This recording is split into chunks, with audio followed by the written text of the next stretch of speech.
या शेतीवाडीविषयी किंवा वारकऱ्या संदर्भात तुम्हाला काय वाटेल किंवा काय म्हणणं सांगावसं वाटेल तुम्हाला? शेतकरी आणि वारकरी हा एकच आहे.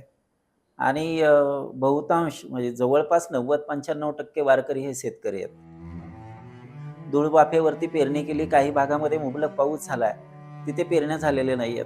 पण शेतकरी हा एवढा प्रामाणिक आहे. कारण वारकऱ्यांमध्ये जो प्रामाणिकपणा आहे ना, तो खरं तर समता, एकता, बंधुता ही सगळी मूल्य आज आपण संविधानिक म्हणतोय, पण संविधानाच्या आधी कितीतरी वर्ष ही वारी सुरू आहे आणि ती सगळी पालन केली जाते आणि हेच सगळं शेतकरी करतोय.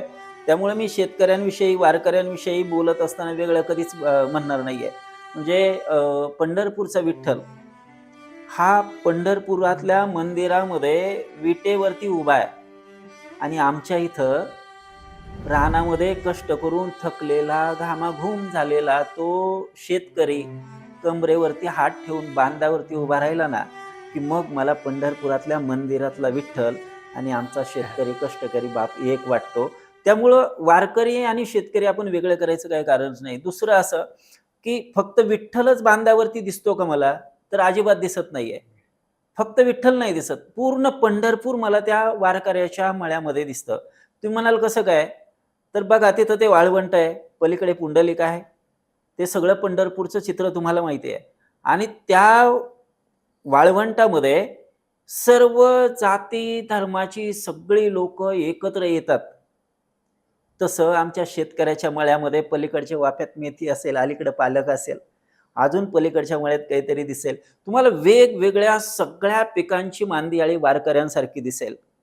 आणि म्हणून मीच एका कवितेत असं लिहिलं होतं, की राब राबून रानात असा पिकवला मळा, राब राबून रानात असा पिकवला मळा, पंढरीच्या वाळवंटी जसा वैष्णवांचा मेळा. राब राबून रानात असा पिकवला मळा, पंढरीच्या वाळवंटी जसा वैष्णवांचा मेळा, भार संताच्या खांद्याला जरी शिवळीचा होतो. मी बैलाला संत म्हटलंय बरं का. क्या बात आहे! बैलाला संत म्हटलं हे बऱ्याचदा अनेकांना कळत नाहीये.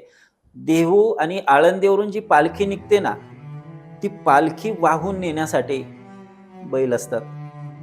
आणि शेतकऱ्याचा प्रपंच, शेतकऱ्याची शेती वाहून नेण्यासाठी शेतकऱ्याच्या बरोबरीनं काबाड कष्ट करणारा हा पण बैल आहे. हे दोन्हीकडे समानता आहे.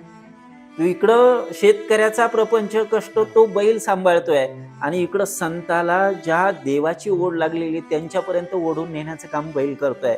म्हणून लिहिलं, की राब राबून रानात असा पिकवला मळा, पंढरीच्या वाळवंटी जसा वैष्णवांचा मेळा, भार संताच्या खांद्याला जरी शिवळीचा होतो, हाती नांगराच्या मुठी विठू कवतुक गातो. देता गाठ शिवळीला संत ओढती नेटानं, ढेकळांच्या राहुट्यात विठू जोडतो येठानं. झाला मृदंग नभाचा सरी झाल्या वारकरी, झाला मृदंग नभाचा सरी झाल्या वारकरी, थेंबा थेंबाचे रिंगण जसे चंद्रभागा तिरी, नाही पंढरी ती दूर विठू नसे विटेवरी, नाही पंढरी ती दूर विठू नसे विटेवरी, काळ्या सावळ्या रानात विठू झाला उत्करी, काळ्या सावळ्या रानात विठू झाला उत्करी.